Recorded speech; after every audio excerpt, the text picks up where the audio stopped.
నీ పేరేంటమ్మా? వాసవి సార్. వాసవి. నీ పేరమ్మా? పవన్ సాయి. పవన్. బాగున్నారా సార్? మిమ్మల్ని కలవడం చాలా ఆనందంగా ఉంది. Okay, good. అంటే నువ్వు ఎట్లున్నావు? బాగున్నావా? బాగున్నాయి. రండి, రమ్మా.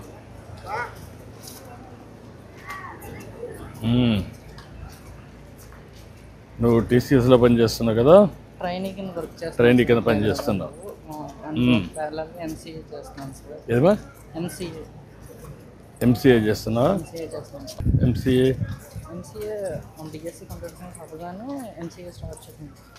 ఎంసీఏ ఫస్ట్ ఇయర్ ఎండింగ్లో ట్రైనింగ్ కింద టీసీఎస్ నుంచి ఆఫర్ వచ్చింది. ఇప్పుడు నువ్వేం చేస్తున్నావా? 10th చేశాను సార్. ఇంకా అమ్మగారికి బాగోక ఇంకా ఇంటికాడే ఉన్నాను. వదిలేసావమ్మా? మళ్ళీ పోలేదా? అమ్మకి హెల్త్ బాగోదు కదా సార్. ఇంకా ఆవిడ కేర్ టేకర్ పని ఏమి చేయకూడదు సార్. ఇంకా ఆవిడకి పని చేయడం గట్టా అన్ని ఫుడ్ వండి పెట్టడం చేయడం. ఇంటికాడ ఉన్నాను. ఎన్ని రోజులైంది మనం నిలిపేసి? చదువు నిలిపేసి 10th క్లాసు 4 years 2020లో చేశాను. 2020లో చేసాము. తర్వాత నువ్వు ఇంట్లో నుంచే చదువుకోవచ్చు కదమ్మా? అదే అంటే కొంచెం ఇంటర్మీడియట్ అట్లా అంటే ప్రయత్నం చేయాలి కదా. కష్టాలు వచ్చాయని వదిలిపెట్టేయకూడదు కదా. నీ భవిష్యత్తు కూడా ఉంటుంది కదా.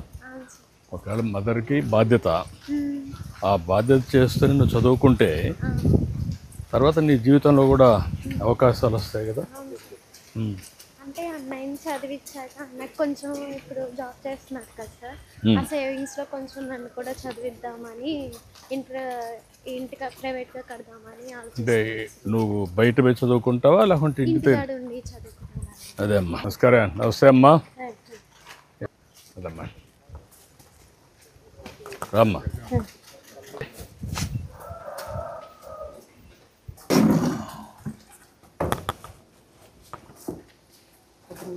రండి, కూర్చోమ్మా. కూర్చో. ఏంటమ్మా ఎట్లున్నావు? అంతా కుటుంబం అంతా బాగా సహకరిస్తున్నారు కదా నీకు? ధైర్యంగా ఉండు. నువ్వు ధైర్యంగా ఉండే ఫేస్ చేసావు. ఇంతవరకు కంట్రోల్లో పెట్టుకొని ముందుకు పోతున్నావు. అంతవరకు బాగా చేసావు. ఇంతవరకు అదే అమ్మా. ఆ పెన్షన్ వల్లే నా పిల్లలకి, నా మందులకి, సార్చికి వాటికి పెన్షన్ వల్లే. ఇప్పుడు నువ్వేంటా, నువ్వు బాగా చదువుకున్నావు కదా, ఎంసీఏ అవుతుంది. తర్వాత ఏంటి ఎట్లా నీ ఉద్యోగం? ట్రైనింగ్ కాబట్టి ఇన్ హ్యాండ్ 13 ఇస్తున్నారు. 13,000 ఇస్తారు. రేపు ఫుల్ టైం అయితే ఎంత వస్తుంది? నువ్వు ఏ మాదిరిగా సమర్థత పెంచుకుంటున్నాను అంటే నీ తెలివితేటలు బట్టే నీకు జీతాలు వస్తాయి. అంతేగాని నువ్వు తక్కువ పని చేస్తే తక్కువ ఇస్తారు. నువ్వు బాగా పని చేస్తే ఎక్కువ వస్తుంది.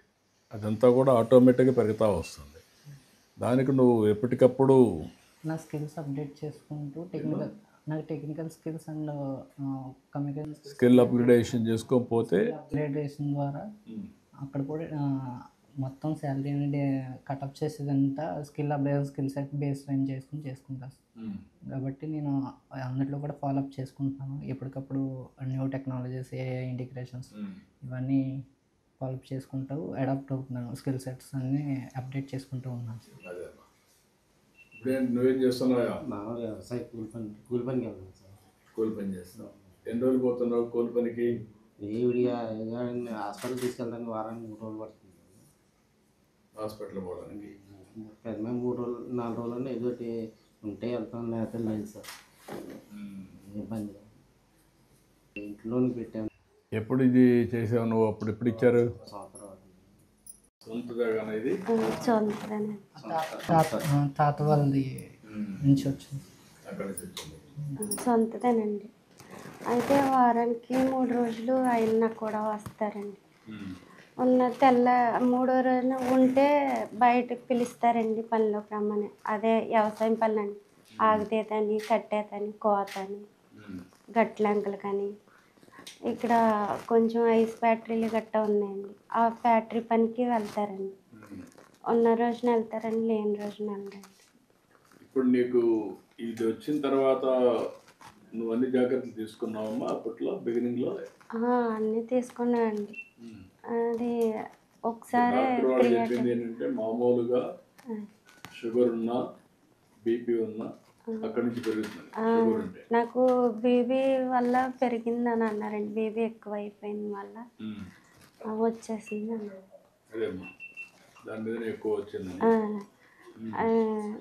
అంటే ఇన్ఫెక్షన్ వచ్చినా కూడా పళ్ళలోకి గట్ట వెళ్ళేదానండి. ఇప్పుడు వెళ్ళేదానివే?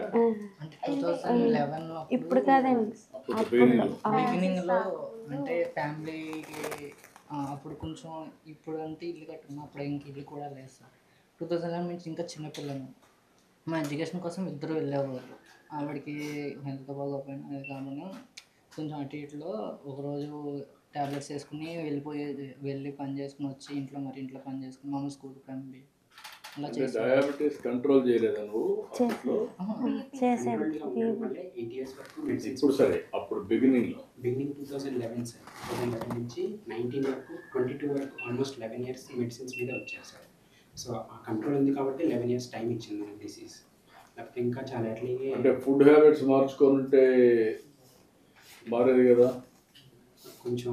మీరు ఇప్పుడు బిగినింగ్లో అంతా నువ్వు రైసే తిన్నావు కదమ్మా?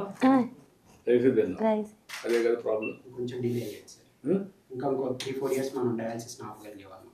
డయాలసిస్ ఆపేవాళ్ళం, ఓసారి కంట్రోల్ కూడా అయ్యి ఉండేది. Diabetes is the gateway for all diseases.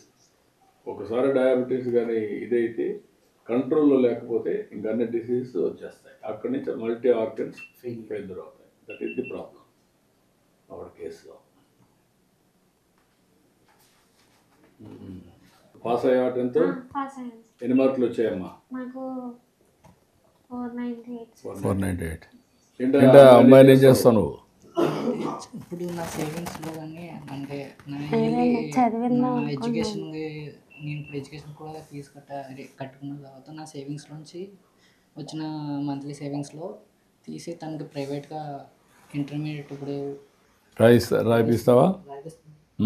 Apply చేసాను సార్. 1 month ఇయర్ చేస్తారా? చేశారా?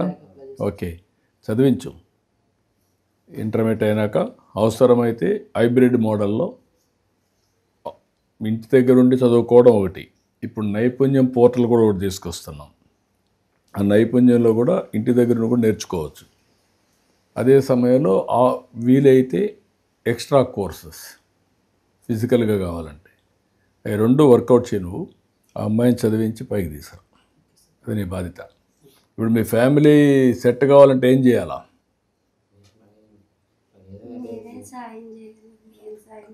కదమ్మా, ఏం చేస్తే అంటే నాకు రాష్ట్రం అంతా ఉంటుంది, బట్ మీరు ఇబ్బందుల్లో ఉన్నారు, అందుకనే మీకు 10,000 అట్లా కూడా పెట్టాను, పెన్షన్లు ఇవన్నీ. అదే అందరికీ అంత మునుపంతా కూడా వచ్చేది కదా, నేను అన్ని కూడా మార్చి ఇబ్బందులను బట్టి చేసాం. ఇప్పుడు కొత్తగా కూడా ప్రాజెక్ట్ సంజీవని అని ఒక ప్రాజెక్ట్ తీసుకొస్తాం. అందులో మీ ఇలాంటి వాళ్ళందరినీ పెట్టి ప్రివెంటివ్ కింద ఏం తింటే కంట్రోల్లో ఉంటుంది, మెడిసిన్స్ ఏ విధంగా తీసుకోవాలి, టైం టు టైం ఎట్లా టెస్టులు చేయాలి, అవన్నీ కూడా పెడుతున్నాం. అది వస్తే ఇంకా కొంచెం కంట్రోల్కి వస్తుంది అందరికీ. మీకు ఒకరికి కాకుండా రాష్ట్రంలో ఉండే వాళ్ళందరికీ. నీలాంటి వాళ్ళు ఒక 6-7% ఉంటారు ఎక్కువ. అంటే డిసీజెస్ వచ్చి కొంచెం కిడ్నీ కానీ, లేకపోతే షుగర్ కానీ, డయాబెటీస్ కానీ, నర్వ్ ప్రాబ్లం కానీ, హార్ట్ ప్రాబ్లం కానీ, క్యాన్సర్ కానీ ఇలాంటి వచ్చేవాళ్ళు ఉంటారు.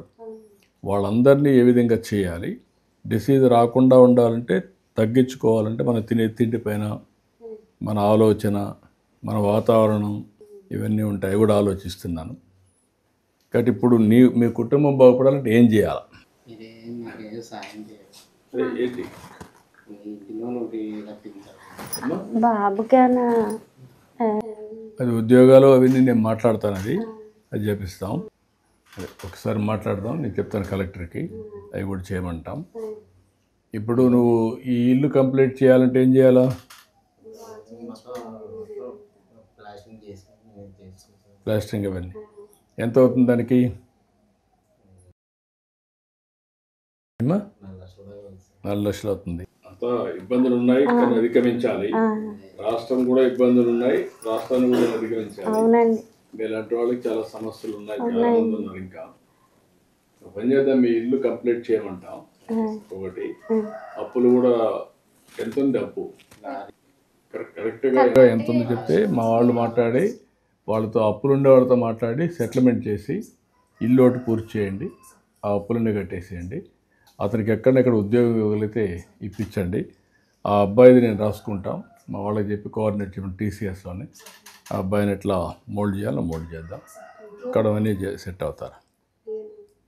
ఓకే, నేను చేపిస్తారా, నేను చెప్తాను, చేయమంటాను. ఇల్లు కట్టించి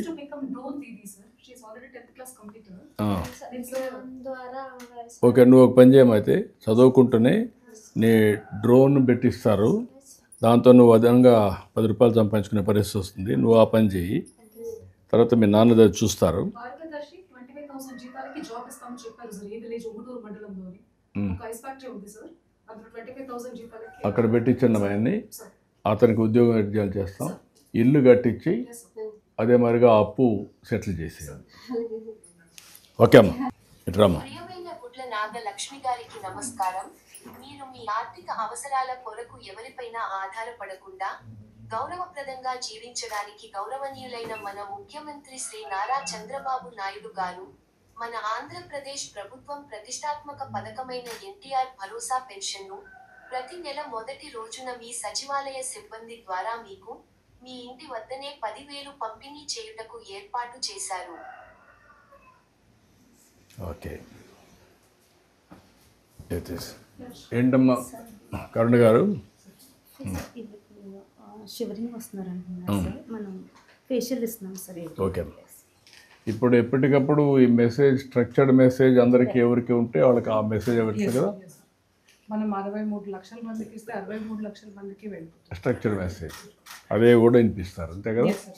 ఓకే, బయోమెట్రిక్ పని చేయకపోతే ఫేషియల్ రికగ్నిషన్ పెడుతున్నారు. Completed sir. కూర్చోమ్మా, నువ్వు కూర్చో.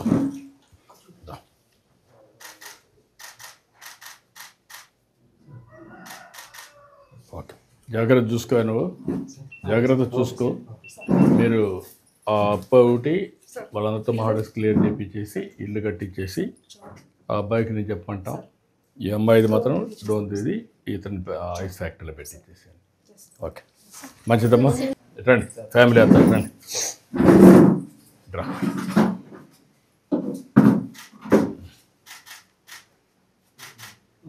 ఓకే అమ్మా, ధైర్యంగా రండి. గోపినాథపట్నం సచివాలయంలో welfare and education assistants. Okay okay అమ్మా, థ్యాంక్ యూ అమ్మా, థ్యాంక్ యూ అమ్మా, థ్యాంక్ యూ.